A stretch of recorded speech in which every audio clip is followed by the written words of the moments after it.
La fête des lanternes et les coutumes traditionnelles.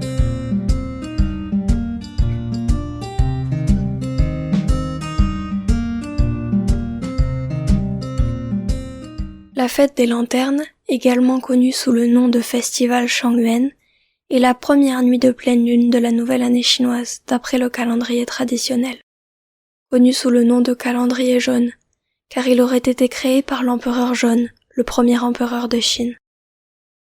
Ce jour-là est également le dernier jour des célébrations du Nouvel An chinois, annonçant l'arrivée du printemps. C'est un grand jour qui donne lieu à une variété de célébrations rituelles, telles que le rite pour la première pleine lune, le rite du culte des ancêtres et la réunion de famille. Manger des yuanxiao durant la fête des lanternes. Manger des yuanxiao, boulettes fourrées de pâte de riz gluant pendant la fête des lanternes, est une coutume populaire dans tout le pays. Cette spécialité culinaire sucrée est apparue pour la première fois sous la dynastie Song, de 960 à 1279. Le poète de la dynastie Song, Zhang Baishi, a écrit un poème intitulé « Poème pour la fête des lanternes ».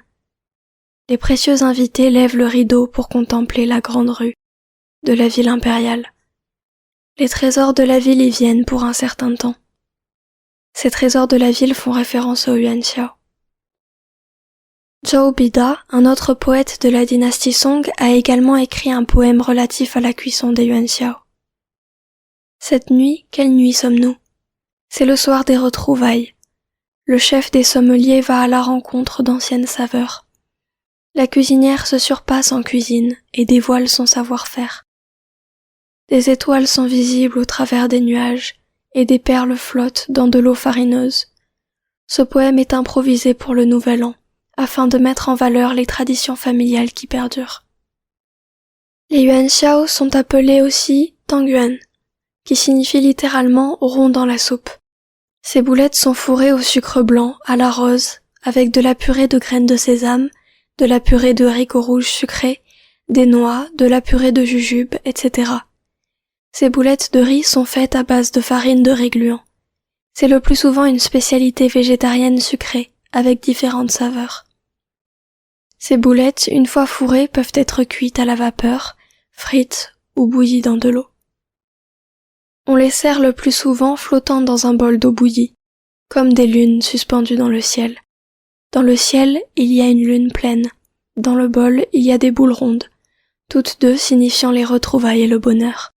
D'ailleurs, le mot rond en chinois symbolise les réunions familiales tout autour de la table. Contemplez les lanternes.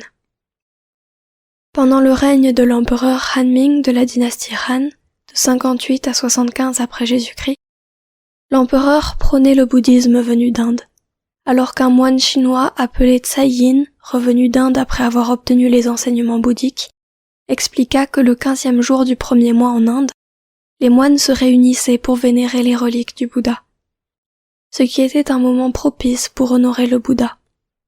Afin de promouvoir le bouddhisme, l'empereur a ordonné d'allumer des lanternes dans le palais et les monastères, le 15e jour du premier mois, pour célébrer le Bouddha.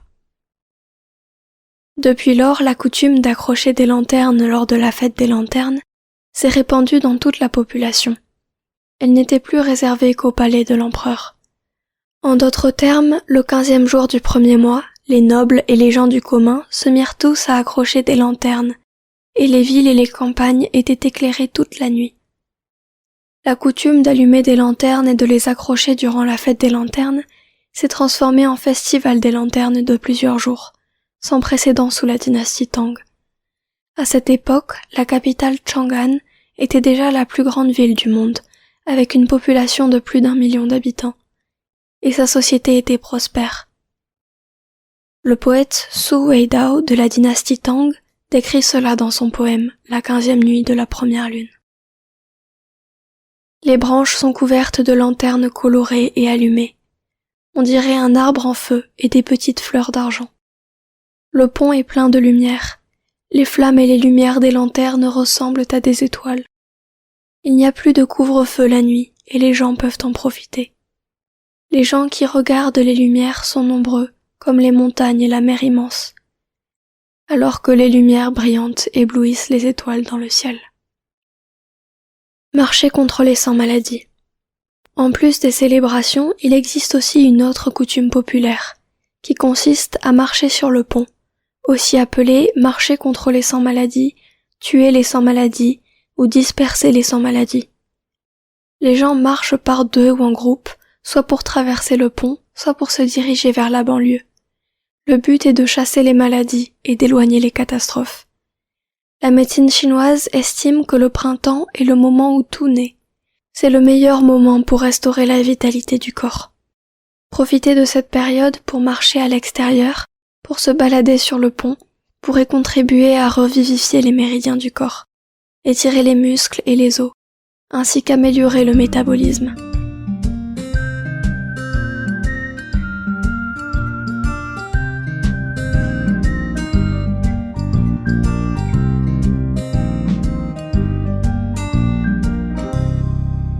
Merci d'avoir écouté ce podcast. Si cela vous a plu, vous pouvez liker et vous abonner. Et on se retrouve sur visiontimes.fr. À bientôt!